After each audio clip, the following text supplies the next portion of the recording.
On everyone, we have a trade between the Oklahoma City Thunder and the Atlanta Hawks. Oklahoma City is acquiring the $4.5 million contract of Maurice Harkless into a $4.9 million disabled player exception that was granted for the Chet Holmgren injury. The DPE was granted last week. The Hawks now go under the luxury tax. Also, it's continued.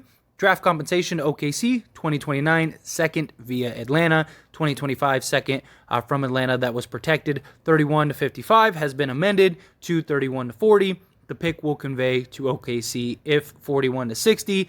The 2025 second acquired was from the 2020 Danilo Gallinari trade. So basically, OKC got two second-round picks, essentially. One was amended and makes it easier to convey, and then they also get a 2029 second-round pick from Atlanta for taking on Mo Harkless. And the reason Atlanta's doing this is because they want to get under the cap threshold for the luxury tax so they don't have to pay as much money. And so this is a little more detail. You can look at this as one trade, but two separate parts. Atlanta is now $1.28 million below the tax, but have the flexibility to increase because of the $781K partial of Krujic. OKC with 18 guaranteed contracts and pick up an additional draft asset. So the OKC Thunder have picked up Mo Harkless. Now, Mo Harkless could be a valuable asset for that team. The thing is, they are very young. They're very hungry. They want to get the young guys as much run time and burn as possible. This was a deal more so about acquiring assets. Getting the disabled player exception was nice. But, this is a guy, expiring contract. It's a guy that doesn't hurt them financially. Doesn't hurt, is just, fit in perfectly into the exception. So OKC has options now with Mo Harkless. But the big key is they have 18 players on their roster, which means that now they need to waive 3 players before training camp. And Mo Harkless is only 29 years old. Got some youth in him still. 6'9" size, can play the small forward, power forward. Only $4.9 million, right? Well, you know what team could really use a 6'9" forward that is only around $6.9 million? I don't know, maybe the Lakers? So the Lakers could acquire Mo Harkless on several ways, right? One could be just a straight up trade. Maybe you work something out.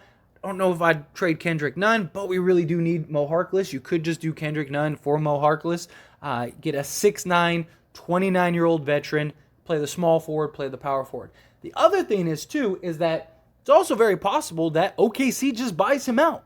Because is OKC going to buy out their young guys that they want to grow, that they plan on having for the future? Or do they want to buy out a guy like Mo Harkless, who has only $4.5 million, cheap enough to buy out, doesn't hurt the books, doesn't hurt anything. You already got your assets. You already got everything you needed. So it doesn't cost you anything to waive Mo Harkless, right? Now, obviously, if they can make a trade, I'm sure they'd rather trade him. But I think it's not out of the realm of possibility that they could end up waiving Mo Harkless. I really do. And I think if the Lakers can, you got to go get him. You really do. Even if the Lakers can trade for him, I think you got to. It's not going to cost much because OKC is not going to want a ton. You could probably give up a second-round pick. But if you can go get Mo Harkless, again, 6'9", small forward, power forward, he immediately solves our problem, right? Our biggest flaw right now is wing defense. And you can make an argument power forward, right? We do have Wyndon Gabriel, who, again, is 6'9", could play small forward or power forward, but it doesn't hurt to have another 6'9" guy, especially when Anthony Davis is probably going to miss some time, stuff like that. If we could figure out a way to get Mo Harkless, whether that's via buyout or that's via trade, I think the Lakers have to do that immediately. He would fit in perfect. He's young, again, 29 years old, got a great size. And I would love for the Lakers to figure out a way to get him. He's been linked to the Lakers in the past. There was several occasions where the Lakers were rumored to be trading or signing or acquiring Mo Harkless.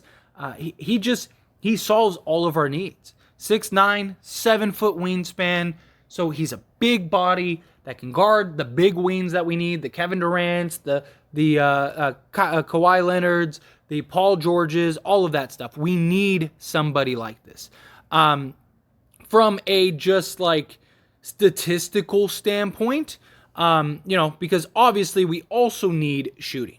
We need guys that can shoot the rock, put the ball in the hoop, stuff like that.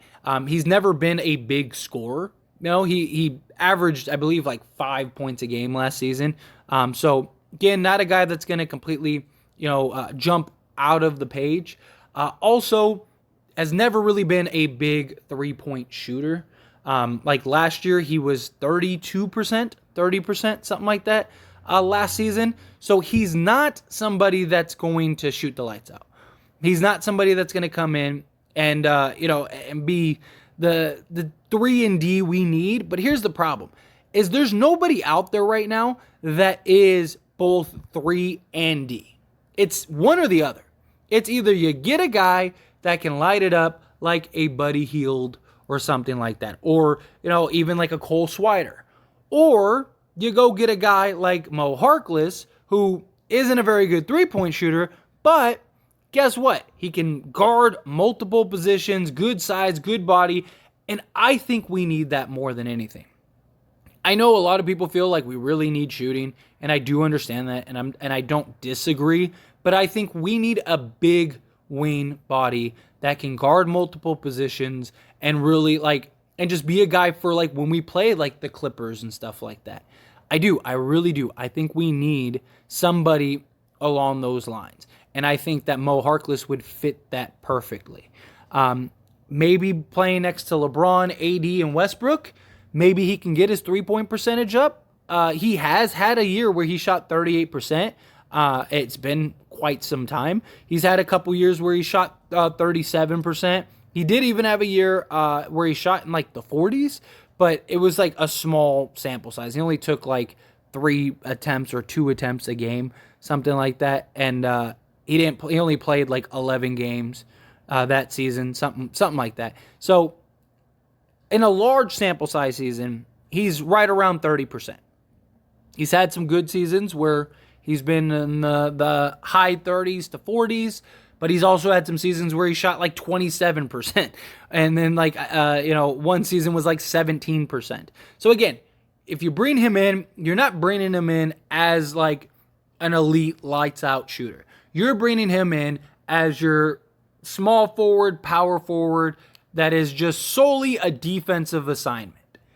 Your job is to slow down Paul George, Kevin Durant, Kawhi Leonard. That is what we're bringing you on for.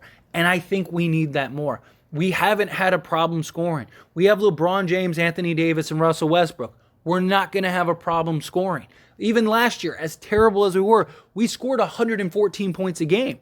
Problem is we were giving up 120. So we need guys that can stop. We got plenty of guys that shoot around league average that I believe will go up because they got LeBron, they got Westbrook, they got AD. So these guys are going to get looks like they've never gotten in their entire careers.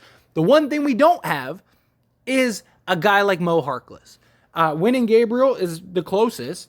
So we do have it, but it doesn't hurt to have another one. And Mo Harkless is bigger in size and stuff. So I'd rather go get Mo Harkless if we can. I don't know if we can maybe work out a trade without Kendrick Nunn. Maybe you could work something out, but we don't have many assets. We don't have many options right now. And OKC, they just want assets, right? They don't care. They would sell Mo Harkless immediately if the Lakers were willing to give up a second round or 2 second. I mean, they just got 2 second rounds for just doing the deal, So anything else is just icing on the cake for them. If they can get a second round pick, that's money in the bank for them. But I wouldn't be shocked if they end up buying him out and the Lakers have an opportunity to go sign him. And if they do, if he gets the second he gets bought out, Rob Pelinka better be on the phone with his agent saying, "Come to the Lakers, we'll sign you immediately." You need to do whatever it takes. If he wants whatever, if he wants a night with a celebrity, you go pay that celebrity to whatever you have to do to go get Mo Harkless. you go get Mo Harkless. Even in a trade, I don't think it would cost much or do anything. You know, maybe you could give up. Like, I don't know. As painful as this might sound to some people, I wouldn't mind giving up Max Christie. I really do. Because here's the thing: the Lakers signed him for 2 years. He's probably not going to play those 2 years. He's definitely probably not going to play this year. He looked very raw. He's young. OKC's very young. They would like some young assets.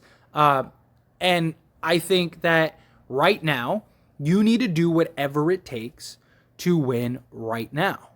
And I know you don't want to give up the young guys, and Christie could be very good for this team one day. But we need a guy like Mo Harkless. And personally, if they are willing to take him, I would do it. You know, he's got 1.3 million this season. I don't know if you have to give something else up. Like I said, I'd have to do the math off my head. I'm just in the middle of this video. But if you could, whatever it takes to go get a guy like Mo Harkless, like I think if you got to give him up, and I don't want to have to give up Gabriel to get him, because the whole idea is you have Gabriel and you have Harkless. That would be beautiful, because now you got 2 6'9" wings that could play multiple positions, can guard multiple positions. Winning Gabriel, supposedly improved on his 3-point shooting. You get 2 of those guys. I think the Lakers are stacked. I think the Lakers are good to go.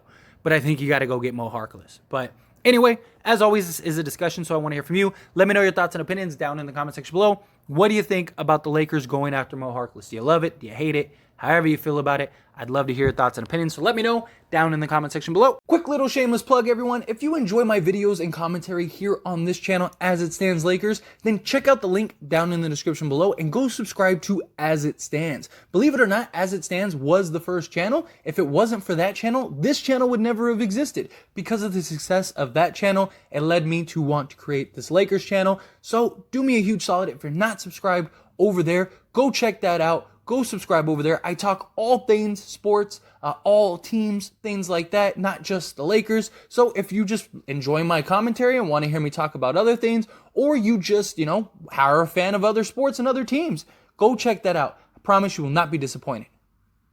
That being said, hit that like button. Helps me out a lot. Lets me know you enjoy these types of videos, and I truly appreciate it. If you're not subscribed to the channel, hit that subscribe button, followed by the bell notification. Stay up to date with all things sports. Join this wonderful community and all of our discussions. I'll see you all in the next one. Thank you.